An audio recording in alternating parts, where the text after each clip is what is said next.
सावन का पवित्र महीना चल रहा है।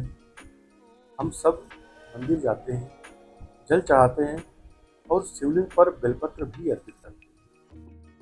लेकिन क्या आपने कभी सोचा है कि भगवान शिव को किसी फल या फूल से ज्यादा एक साधारण से दिखने वाले बेलपत्र से इतना प्रेम क्यों है?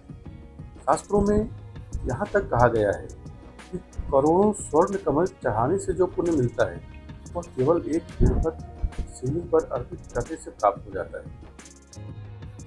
लेकिन इसके पीछे का रहस्य क्या है? क्यों शिव पुराण में बेलपत्र को सावन के महीने में सबसे बड़ा महा उपाय माना गया है?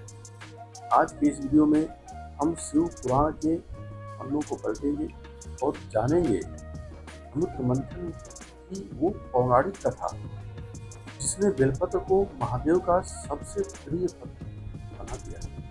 वीडियो को आप अंत तक जरूर देखें। शिव पुराण के अनुसार यह कथा शुरू होती है सतयुग में हुए समुद्र मंथन से, जब देवताओं और दैत्यों ने मिलकर क्षीर सागर का मंथन किया तो उसमें से 14 रत्न निकले थे। इन 14 रत्नों से पहले निकला एक ऐसा विष जिसने पूरी सृष्टि में हाहाकार मचा दिया था। वो था हलाहल विष। यह विष इतना भयानक था कि इसकी ज्वाला से तीनों लोक जलने लगे। देव, दानव, ऋषि मुनि सब व्याकुल होकर भगवान शिव की शरण में पहुंचे। तब महादेव ने पूरी सृष्टि की रक्षा के लिए उस विष को स्वयं पीने का निर्णय लिया। भगवान शिव ने विष पी लिया, लेकिन उसे अपने पेट में नहीं जाने दिया, बल्कि अपने गले में ही रोक लिया। इसके प्रभाव से महादेव का गला नीला पड़ गया और इसलिए उन्हें नीलकंठ भी कहा गया है। लेकिन विष केवल गले में रुकने से शांत नहीं हुआ। हलाहल विष की भयंकर गर्मी और तपन से महादेव का शरीर अत्यधिक जलने लगा था। उनका मस्तक गर्म हो गया, नसें तपने लगी थी। तब समस्त देवताओं और वैद्यों ने महादेव के शरीर की जलन और ताप को शांत करने के लिए जड़ी बूटियों का सहारा लिया था। इसी समय महादेव को ठंडी तासीर वाली औषधियां अर्पित की गई, जैसे गंगा जल, धतूरा, भांग और बेलपत्र। बेलपत्र में प्राकृतिक रूप से विष के प्रभाव को सोखने और शरीर को शीतलता प्रदान करने की अद्भुत क्षमता होती है। जैसे शिवलिंग पर जल और बेलपत्र अर्पित किया गया, महादेव को तपन से तुरंत राहत मिली और उनका शरीर शीतल हो गया। महादेव ने प्रसन्न होकर कहा, जो भी भक्त सावन के महीने में मुझे भाव से बेलपत्र अर्पित करेगा, उसकी शारीरिक, मानसिक और आध्यात्मिक सभी तपन शांत हो जाएगी। बस तभी से सावन में शिव जी को बेलपत्र चढ़ाने की यह परंपरा वापस हुई। लेकिन दोस्तों, बेलपत्र का रहस्य केवल विश्वान तक सीमित नहीं है। शिव महापुराण के उमा संहिता में बेल के वृक्ष की उत्पत्ति की एक अत्यंत मनमोहक कथा मिलती है।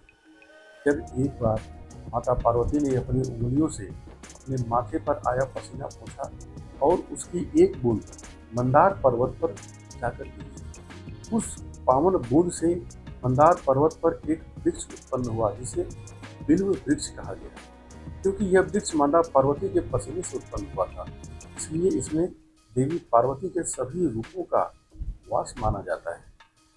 बेल वृक्ष की जड़ में गिरिजा का वास है, इसके तन में माहेश्वरी निवास करती है, इसकी शाखाओं में दयाक्षिणी का वास है और इसकी पत्तियों में स्वयं माता पार्वती साक्षात विराजमान है।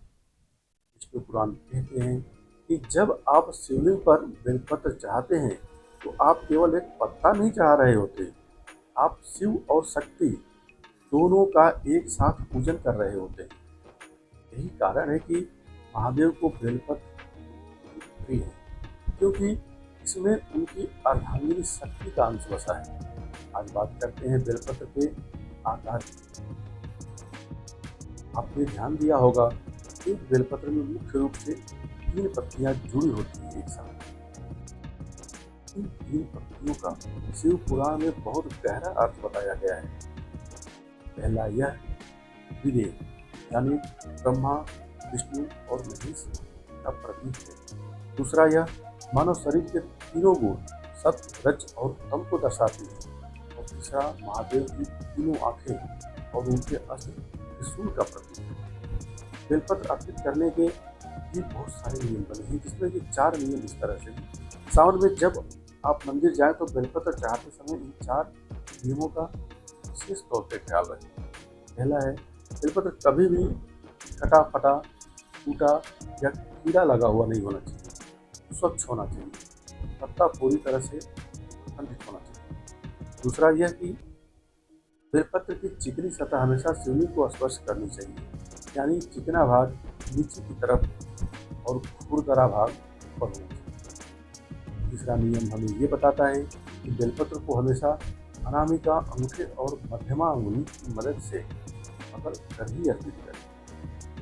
इसी तरह से चौथा नियम ये भी है कि यदि आपके पास नया बेलपत्र न हो तो आप मंदिर में चढ़े हुए बेलपत्र को जल में धोकर दोबारा शिवलिंग पर अर्पित कर सकते हैं। पुराण के अनुसार बेलपत्र कभी बासी नहीं होता। तो दोस्तों, जब आप पहली बार सावन में बेलपत्र चढ़ाएं तो केवल एक परंपरा समझकर न चढ़ाएं, बल्कि महादेव के प्रति इस अपार प्रेम और श्रद्धा को ध्यान में रखकर करें।